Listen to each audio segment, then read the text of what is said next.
Hello everyone, welcome to the Yissilmissil Productions channel. My name is Steven Yissil, and today we are starting part 12 of our deep dive into the Chicago film industry, and we will be continuing to read from Flickering Empire by Michael Glover Smith and Adam Selzer. Since last show, we have completed part 3, and we are starting part 4 in the book. This is the last part in the book. So part 4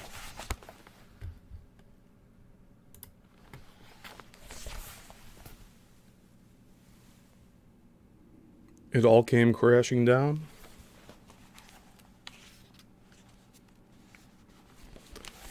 And today we're reading Chapter 12, The Decline of the Chicago Studios.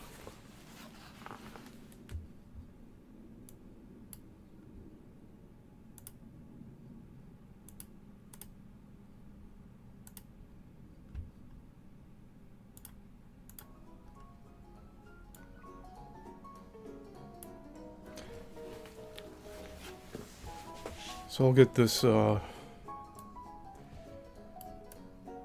slideshow going.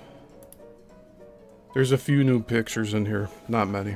I put some from the MPPC and Edison with a group of other people. So let's get started. The decline of the Chicago studios.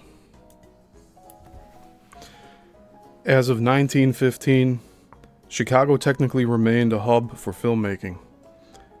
There were still certain advantages that the Windy City could provide that the lush celluloid pastures of Los Angeles could not, such as the opportunity of capturing urban street shots.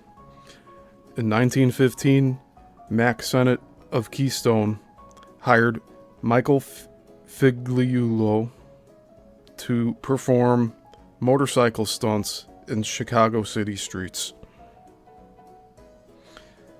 Now that guy's last name is spelled Figliulo, so I am pronouncing it fairly correctly here.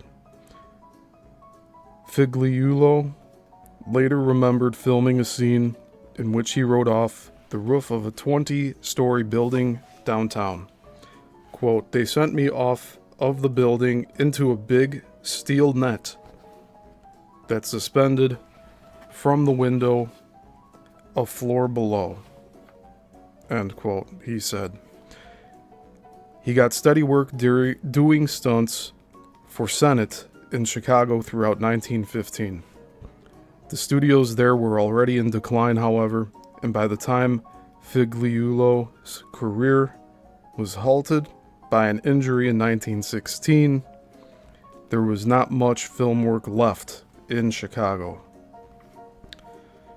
The story of the decline of the major Chicago studios is inextricably tied to that of the decline of the Motion Picture Patents Company.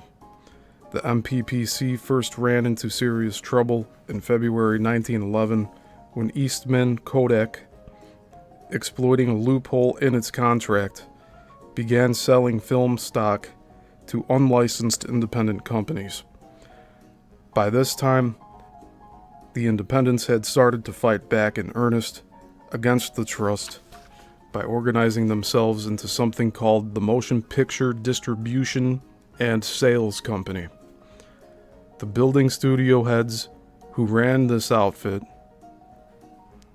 William Fox, Carl Laemmle, and Adolf Zukor, established relationships with independent film exchanges and themselves began producing feature-length films in an attempt to provide an alternative product to trust-sanctioned 1 and 2 reelers. Foreign-produced features had already been around for years. Shortly thereafter, the trust reluctantly changed its policies to allow for the production and distribution of longer format movies that could compete with these foreign and independent films. William Selig, virtually alone among MPPC members, relished this change. This change of policy established a pattern that still exists to this day. Foreign and independent filmmakers have often defined themselves as alternatives to Hollywood, only to see Hollywood respond by co-opting their alternative strategies. The next blow to the trust came in August 1912 when the Supreme Court reversed its decision to uphold the Biograph Company's patent on the Latham Film Group. That's spelled Latham, so it may be pronounced Latham. This ruling meant that the independents were now free to use cameras and equipment that had previously been available only to members of the MPPC. As a result, the technical quality of independent films immediately improved. D.W. Griffith, sensing which way the wind was blowing, soon left Biograph to form his own independent company, Reliance Majestic Studios, and began producing features almost exclusively. The trust became increasingly embattled as more lawsuits were filed against it, first by William Fox, soon to be the namesake of the Fox Film Corporation, who changed, quote, restraint of trade, end quote, then by the United States Justice Department on the same grounds. Quote, on or about April 1910, end quote, the Justice Department filings read. Quote, defendants set out to monopolize the business of all rental exchanges in the United States, their purpose being to drive out of business all persons so engaged and to absorb to themselves the profits theretofore made therein, end quote. This suit was filed at the beginning of 1913. By the time the case was decided, once and for all, 5 years later, a sea change had already occurred in the industry that saw virtually all of the MPPC licensed studios go out of business, while the former independents they had tried to squeeze out had established a new order in Hollywood. In hindsight, the fatal flaw of the MPPC's plan to rule the American film industry lay in Thomas Edison's stubborn decision not to allow any newcomers to join the trust after its formation. Edison was short-sighted in not anticipating the long-term resistance that the independents would offer. He believed he could simply keep them shut out indefinitely through subpoenas and lawsuits. In this respect, George Klein was correct to fight Edison over the issue in 1908. Had the MPPC been more generous in the granting of its licenses, it probably could have prolonged its reign for many more years. Internal struggles within the trust became increasingly contentious in 1913 and also contributed to its decline. The MPPC's escalating legal costs, for instance, had to be split equally among all of its members, even though the vast majority of their profits were going only to Edison and Biograph. As a result, George Spohr and George Klein threatened to sue Edison for damages. In addition to the troubles the trust faced as a result of the lawsuits, they also saw the expiration in 1913 of the last of the patents relating to motion picture cameras and projectors that Edison had filed in the mid-1890s. Going forward, the trust could rely only on revenues generated through the distribution of movies by the General Film Company. Suddenly, membership in the Edison Trust seemed to be more trouble than it was worth. In 1914, the outbreak of World War I caused further damage to the trust. Because the GFC was responsible for importing more European films than its independent rivals, the halt in the flow of European imports meant a sharp decline in business. Conversely, the trust also exported more of its own films to Europe than did the independents, a source of lucrative income that now also sharply declined. This change was significant. In 1913, the number of movies Vitagraph distributed abroad was double the amount it distributed domestically.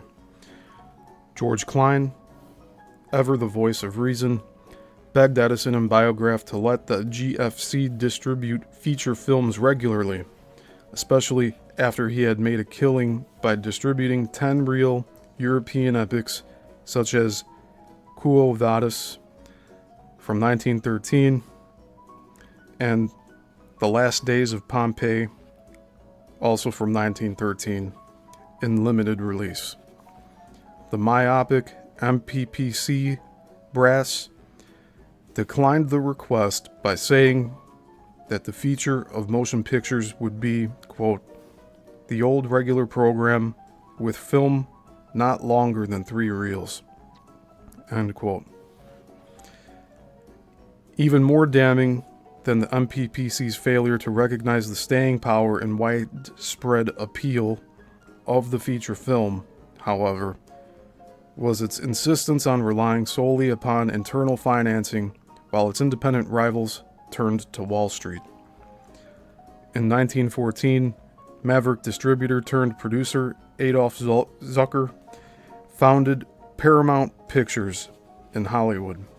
He promptly listed it on the New York Stock Exchange. This action would be the beginning of a long financial partnership between Wall Street and the American motion picture industry. The MPPC, as it had in so many other ways, made a poor decision not to open itself up to outside investors. The access to Wall Street funds sent the financial profile of the independents surging ahead of those of Edison and the old guard. The final nail in the coffin came on October 1st, 1915, when a federal court decided that the Motion Picture Patents Company had operated in violation of the Sherman Antitrust Act in going, quote, far beyond what was necessary to protect the use of patents or the monopoly which went with them, end quote. Although the MPPC was not officially terminated for another 3 years, when all of its legal appeals had finally been rejected, its members had by that time long ceased to be major players in the American motion picture industry.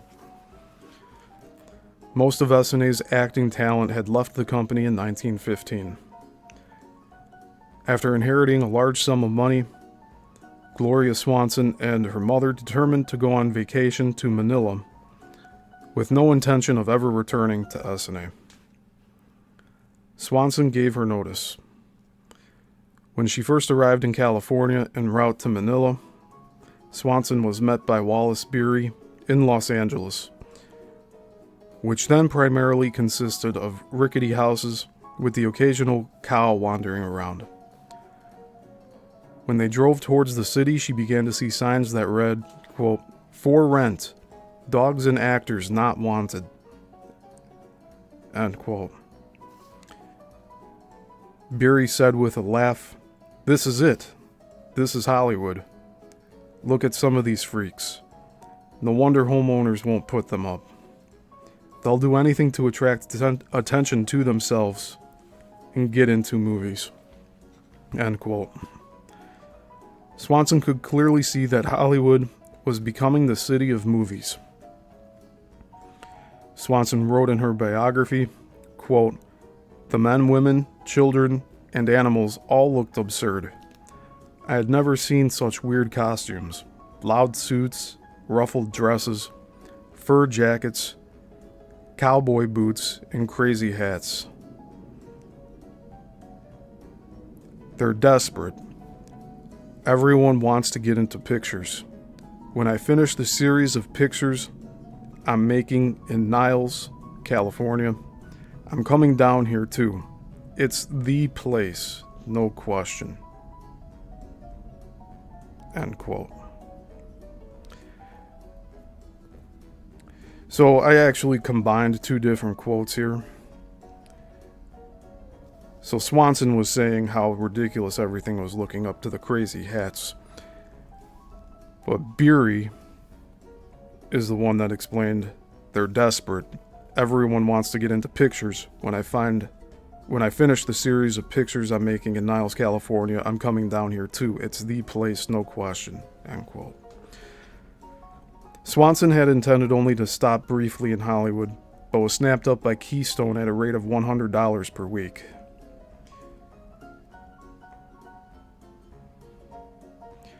Quote, "Maybe pictures weren't so bad after all," she thought to herself. Unquote. Soon, she would be arguably the most famous and well-paid woman in the world. Chicago's time as a prototype Hollywood was clearly coming to a close. Decades later, in 1969, Chicagoan Andrew Sullivan remembered the atmosphere in Uptown. Quote, "We school kids of the neighborhood used to hang around the studio and got to know most of the actors, directors, and cameramen. They would sometimes tell us to come in a gang on a certain day to appear as a bunch of kids in a picture taken in the neighborhood. We would get 50 cents apiece. We got to know by sight Francis X. Bushman, Beverly Bain, Ruth Stonehouse, Ben Turpin, Charlie Chaplin, Wally Reed, and Wallace Beery. They acted in outside scenes and tore around the neighborhood in the low-slung yellow Mercier racing car. Also, we knew George Spoor. He used to hire us boys sometimes to do odd jobs around his home." End quote. Such a friendly Midwestern atmosphere never could have existed then in Los Angeles, which was already referring to itself as, quote, "Studio City," end quote. Chicago, after all, already had an identity. In Hollywood, a whole city could grow up around the nascent industry. Those who talk about why motion picture production moved on from Chicago usually cite the weather and the Edison Trust as primary factors, but another reason may be simply that the industry was outgrowing the confines of an already busy city and needed a place of its own. In the wake of the 1915 court decision to dissolve the MPPC and the migration of acting talent westward, the now floundering Chicago studios employed new strategies in an attempt to resuscitate business. SNA tried its hand at producing animated films, which were then still in their infancy. They hired the St. Louis-born animator Wallace A. Carlson to create animated shorts featuring recurring characters, the most popular of which was the, quote, "Dreamy Dud," end quote, series of 1915 and 1916. So it went for 2 years. These black and white hand-drawn animations were minimalist in style but funny, charming, and inventive as storytelling. A good example is Dreamy Dud, He Resolves Not to Smoke, from 1915, in which the title character, an imaginative little boy, gets into mischief when he steals a pipe, smokes it obsessively, and is whisked away by a spirit that emerges from his smoke rings. This, quote, spirit of smoke, end quote, takes Dud to the moon and leaves him there in order to teach him a lesson. Dud falls off the edge of the moon and then, waking up in his bed to realize that it was all a dream, resolves to never smoke again. By 1917, Wallace Carlson was working for Paramount. 1915 was also the year that the Trust finally relented on its decision not to produce and distribute feature films. S&A combined with the most powerful remaining MPPC studios to form a new distribution company, VLSE, or the Vitagraph Lubin Selig S&A, and later KESE, or Klein Edison Selig S&A. The aim of which was to release features exclusively. Its timing was, of course, too late. Although the S&A produced feature Graustark, spelled Graustark, from 1915, was a smash hit, stars Francis X. Bushman and Beverly Bain, soon defected to Metro in Hollywood. So, they're saying after this film, Bushman and Bain went to Metro in Hollywood. A sequel, The Prince of Graustark, in 1916, a year later, was devoid of big-name stars and subsequently did not fare well.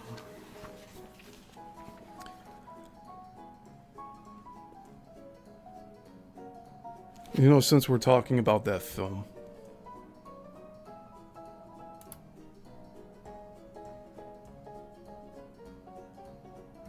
let's see. I'll just show this photograph in here right now. The caption says Francis X. Bushman in a publicity still from Graustark in 1915, courtesy of the Chicago History Museum.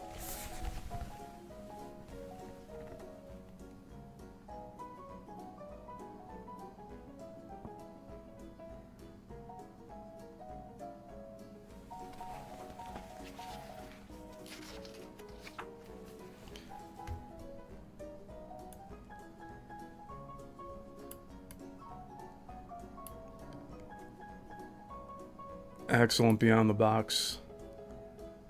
Good to know this is a better time. Yeah, we can do these mid-afternoon. I'm okay with that.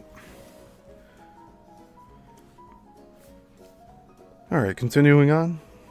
During this time, the relationship between George Spohr and Gilbert Anderson, which had grown increasingly uneasy throughout Charlie Chaplin's S&A tenure of 1915, reached a breaking point.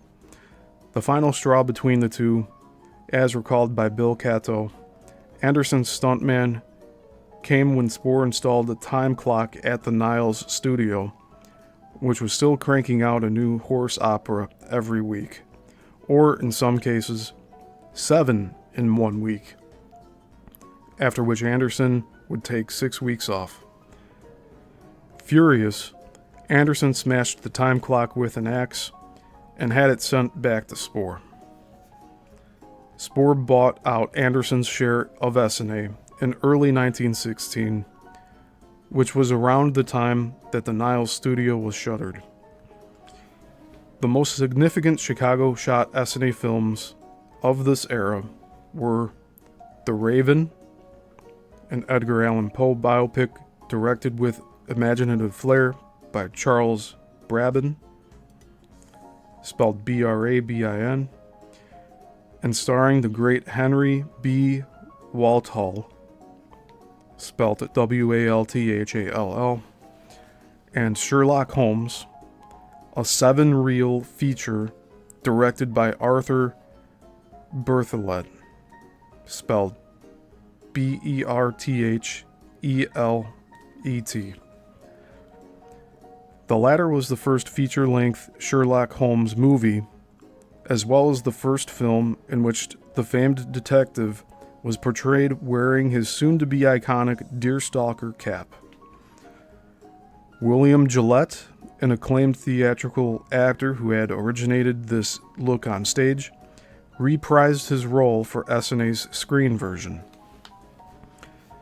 Gillette had originally worked with Arthur Conan Doyle on a theatrical script about Holmes in 1899 and had spent the previous decade and a half traveling the world starring in it. In her Chicago Daily Tribune review, Kitty Kelly wrote, quote, "It is a production to which SNA may point with pride and may file away in the strong box for future and again future revival." End quote. Unfortunately, the SNA, quote, strong box, end quote, was almost not strong enough. Sherlock Holmes was lost for almost a century until it turned up at the Cinematheque Française in 2014. It was fairly recently. Hey Jason H., I see you there. Thanks for being here. So there's a footnote to this recovery of the Sherlock Holmes film.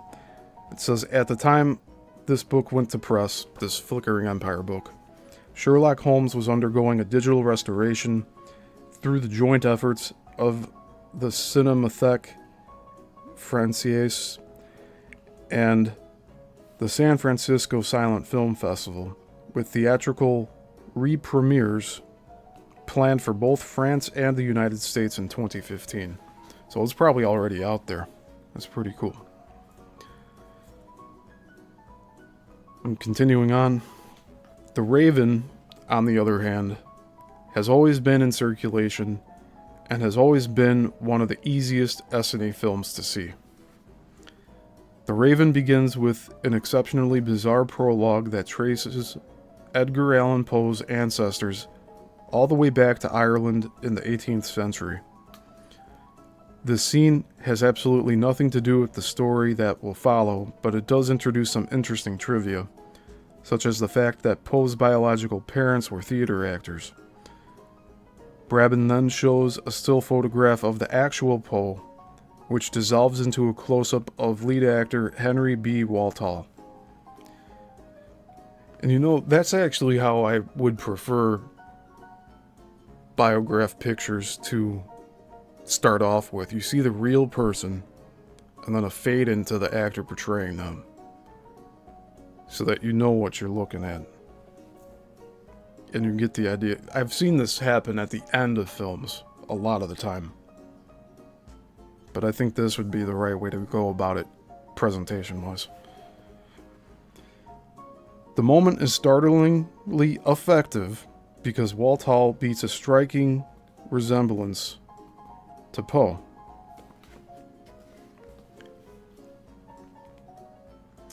Albeit if Poe had possessed movie star good looks. Walthall's casting may also have been the result of his having starred in D.W. Griffith's Poe-inspired The Avenging Consciousness,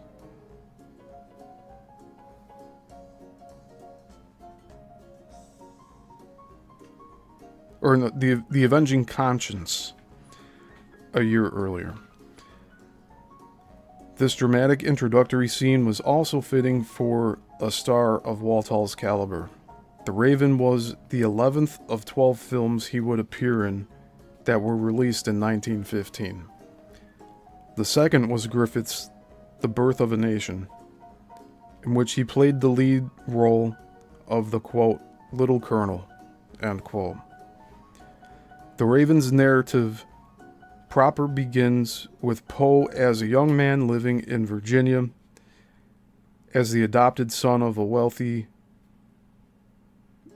Allen family. He courts his cousin Virginia, the first of several women in the movie, real or imagined, to be portrayed by SNA contract player Warda Howard. So he's saying he got his cousin to play this part here. One of the most interesting sequences in the film is from this section.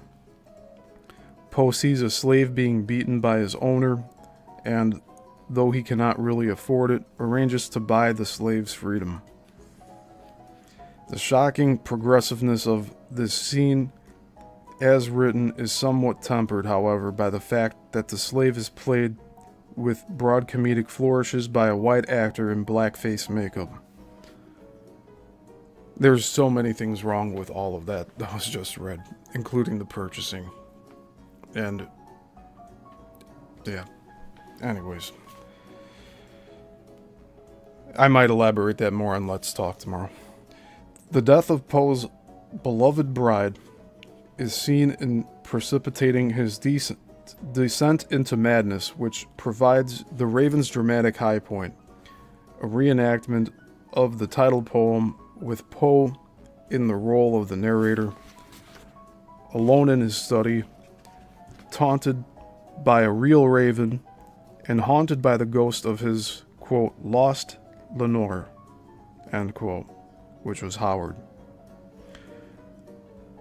In this scene, Waltall's tortured and highly emotive performance is effectively matched by director Brabin's use of proto-expressionist, high-contrast lighting and an impressive and creative use of Theodore Wharton-style superimpositions, as in a human skull appears as an eerie vision before Poe.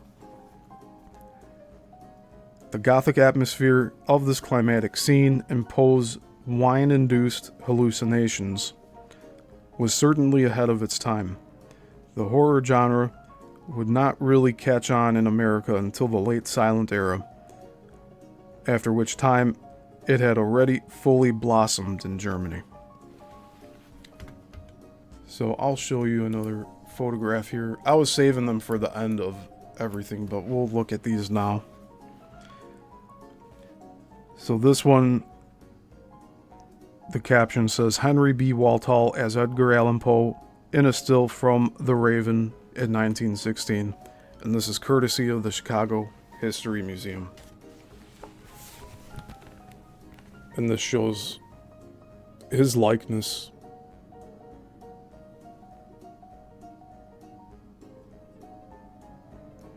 I think it's passable.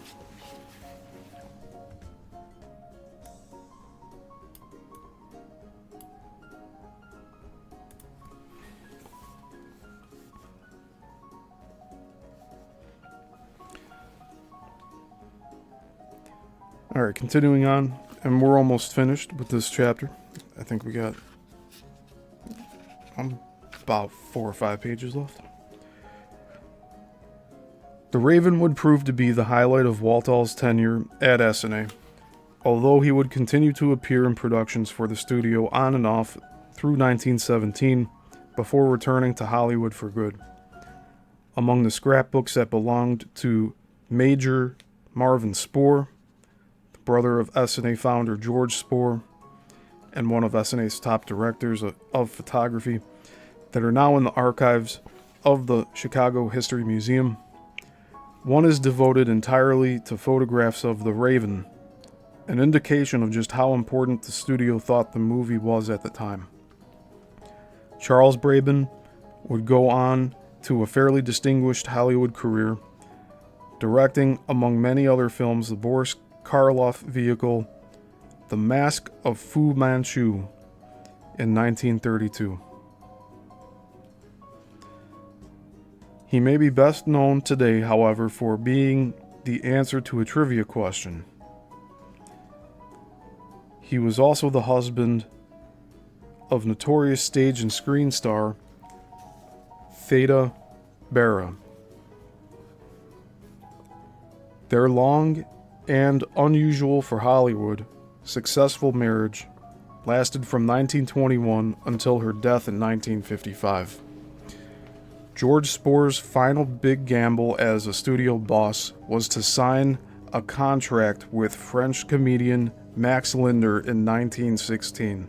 Linder had starred and directed a series of hits for Pathé, and Spore felt that he could turn Linder into the, quote, next Charlie Chaplin, end quote. Spore paid Linder $260,000 for a one-year contract. Unfortunately, the American Linder films were mostly poorly received, critically and commercially, though some critics and historians have since positively reappraised them. This failure was probably just as well for Linder, who, like Chaplin, despised the Chicago weather and returned to France in 1917. Here's another footnote. Linder's first two Essanay films, Max Comes Across and Max Wants a Divorce, were shot in Chicago in the dead of winter, but the third, Max in a Taxi, the only one to enjoy moderate success at the time, was made in Los Angeles. Newspaper reports made much of the fact that the stress of traveling to the U.S. had exacerbated Linder's World War I injuries. It was likely a combination of ill health and Essanay's financial woes that led to the premature cancellation of Linder's contract.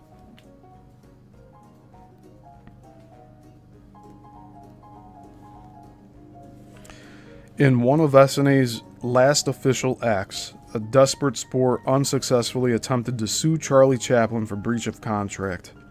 Production at the Argyle Street studio ceased for good in 1918. So we have another photograph here showing that trilogy, one of the stills from that. And the caption reads, Max Linder and Martha Mansfield in a publicity still for Max Comes Across from 1917. And this is courtesy of the Chicago History Museum.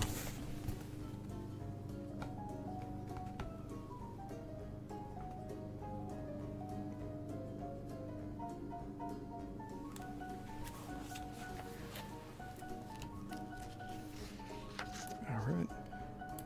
We just got a few pages left here. Thanks for being here, everyone. I appreciate it. Selig Polyscope, meanwhile, had responded to the MPPC crisis by again turning its focus to the newsreel format, because the novelization of The Adventures of Kathleen had been successful for both parties involved. William Selig formed a partnership with the Chicago Daily Tribune to produce a new weekly newsreel in 1916. The Colonel called this new endeavor the Selig Tribune and advertised it as, quote, the world's greatest news film, end quote, a riff on the Daily Tribune's motto of, quote, the world's greatest newspaper, end quote. Selig granted an interview with the Moving Picture World to coincide with the newsreel's launch. He claimed disingenuously that he had several ties with William Randolph Hearst because he thought the public was demanding something, quote, interesting, end quote, and, quote, different, end quote, implying that these were qualities that Hearst was lacking, but that the Selig Tribune would now be able to provide. Selig said, quote, in my opinion, the Selig Tribune will meet a want long felt by distributors of motion pictures. These exhibitors desire a news film that is strictly up-to-date, interesting, and entertaining. The patrons of the various motion picture theaters have felt there was something lacking in the news pictorial films that have not hesitated so to express themselves not only to the exhibitors of motion pictures, but to the film manufacturers. It has been my ambition to supply that something.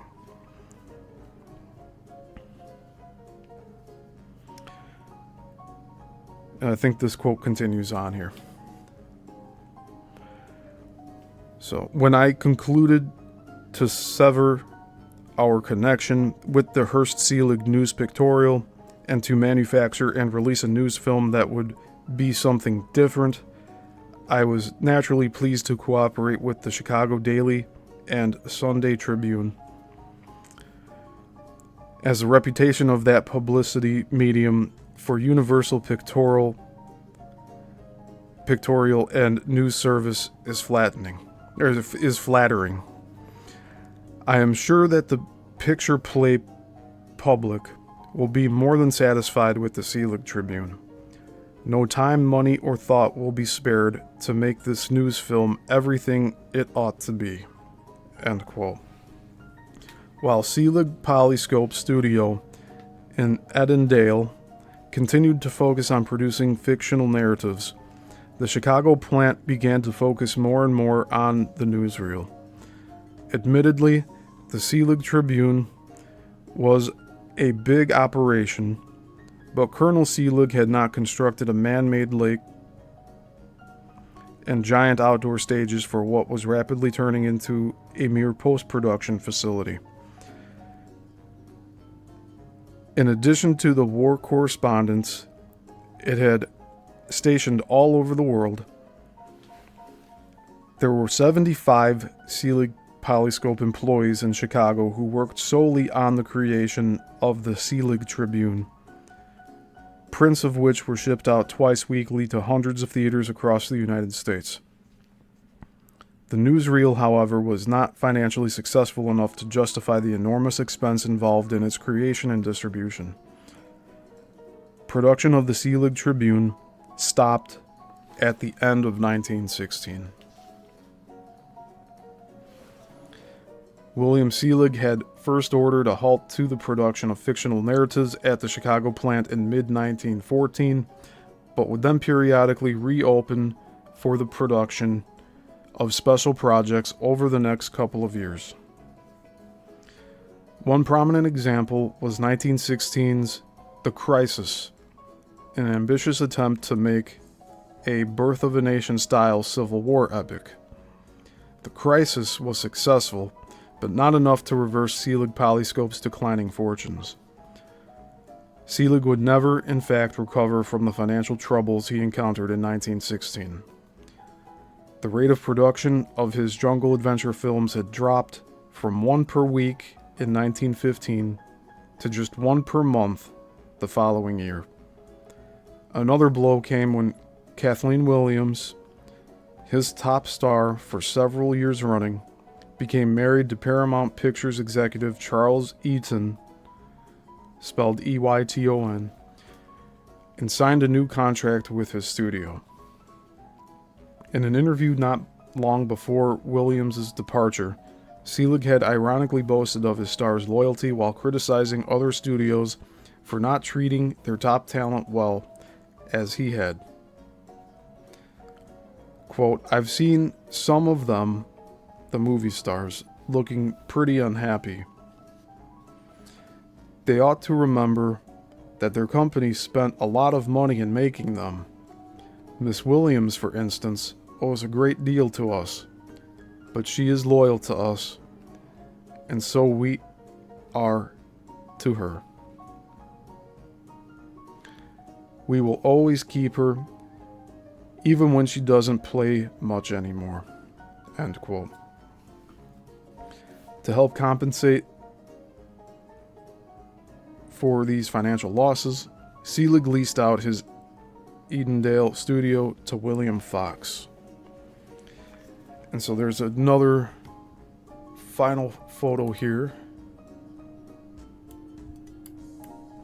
which a caption reads, "A zebra belonging to the ill-fated Selig Zoo, Chicago Daily News, courtesy of the Chicago History Museum."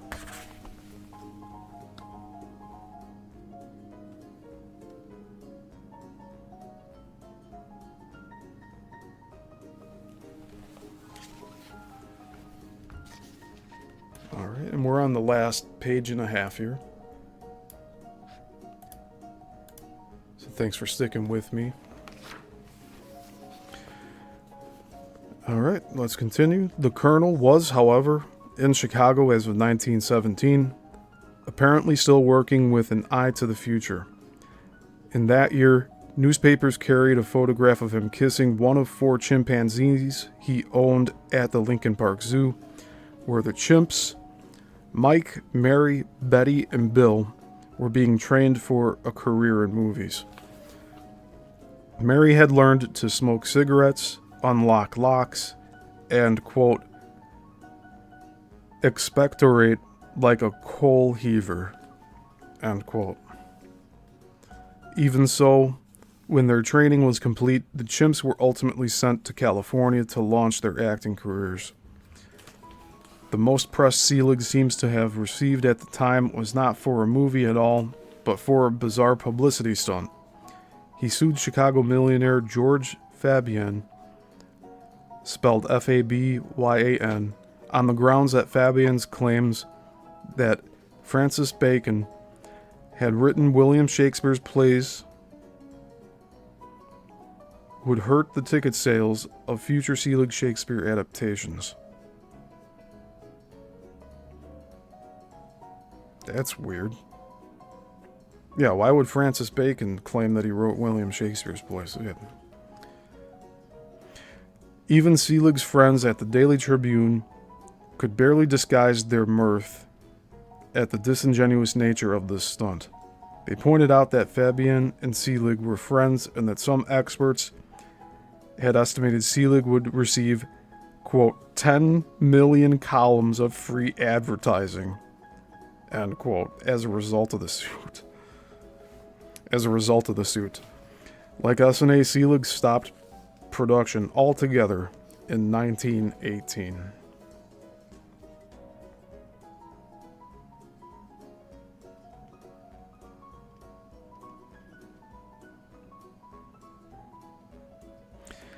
So Selig was being disingenuous? So that claim of Francis Bacon having claimed that he wrote William Shakespeare's plays was false then, apparently. The ultimate irony in this saga is that Thomas Edison, who had been directly responsible for the decline of the MPPC-affiliated studios, was relatively unaffected. There was good reason. In the second decade of the 20th century, Edison's scientific and business concerns were so widespread that he had begun focusing increasingly on audio recording technology, while leaving his motion picture concerns mostly to business associates. For men like George Spohr, Gilbert Anderson, William Selig, however, the decline of their movie empires also meant the decline of their personal fortunes.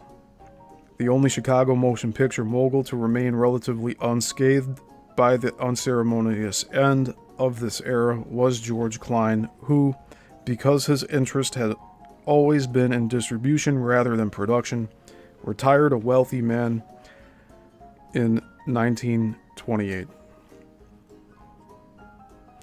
By the end of the 1910s, the total number of films being produced each year in Chicago was a mere fraction of what it had been just a few years earlier. Most of the movies being made at this time were independent productions, including, quote, race films, end quote, which were movies created by, about, and for African American audiences, such as The Landmark, The Slacker in 1917, by Peter P. Jones, and gimmicky stunt films such as Cousin Jim and The Lost Fraternity Pin in 1916. Members of the high society Casino Club financed the latter, the production of which was amusingly documented by the Daily Tribune. Cousin Jim and the Lost Fraternity Pin told the story of a country boy who comes to the big city, and it was to climax with a stunt in which two characters plunged from, quote, suicide bridge, end quote, the high bridge over the Lincoln Park Lagoon, a location that had also been central to From the Submerged 4 years earlier. A professional swimmer was brought in as a stunt performer and offered $250, which was a lot of money in 1916, to take the jump, but he determined that it was impossible since the water was only about 10 feet deep. The two actors, however, figured they could just do it themselves and ran up to the top of the bridge. A squirrel set up shop nearby, leading an onlooker below to remark, quote, "That's a wise squirrel. Couple of nuts up there." End quote. Alright, that's pretty funny. The two men made the drop and calmly swam to shore, one of them remarking, quote, "Wherein beep is my hat?" So I guess it was censored. End quote. The fact that the local media covered such a story so comprehensively in 1916, when SNA and Selig Polyscope were still ostensibly in operation, was one more indication that the true golden age of film production in Chicago had come to an end. And that is the end of Chapter 12.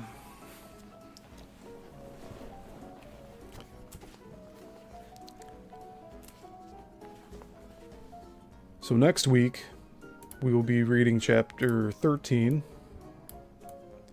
which I also believe that's the final chapter of the book prior to the epilogue.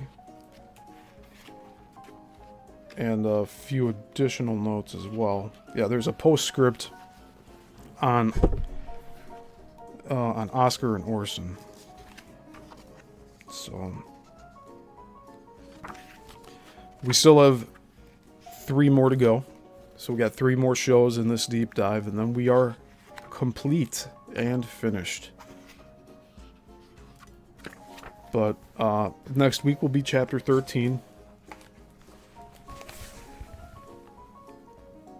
Major MLC Funkhauser and the Chicago Censorship Code, which is also such a long title, it'll be shortened for the YouTube video title. I think I just put Funkhauser in the Shy Censorship Code. But that is it for today. I really thank you all for being here.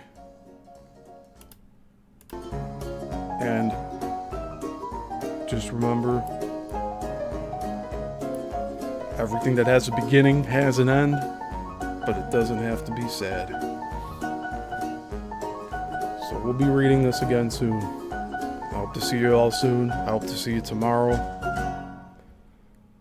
And until then, until the next one, class dismissed. I'm gonna get this right. See ya!